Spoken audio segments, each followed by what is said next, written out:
Welcome to Creative Hookery. I am Katie.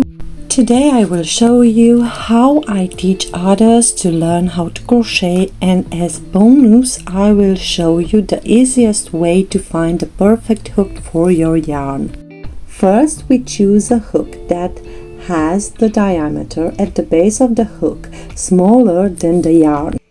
This bonus trick will save you time and energy, so you won't waste precious time finding the perfect hook. As a crochet beginner, start with the yarn.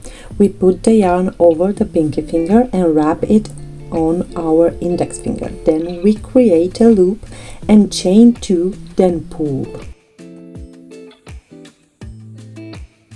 Chaining means having a loop on the crochet hook, yarning over so that you get 2 loops on your crochet, then pulling the yarn over through the loop so you remain with 1 loop.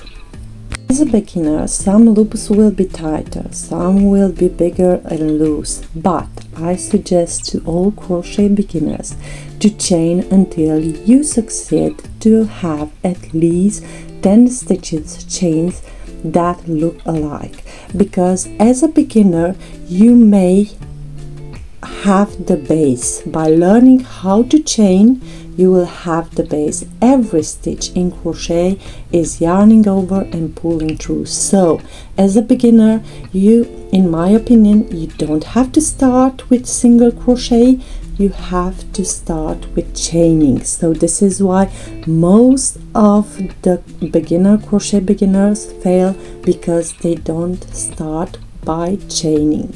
You chain until you master it, and then you are a crochet master. This is, in my opinion, why most of the beginners fail in crocheting something. Please like and leave a comment and subscribe for more videos like this.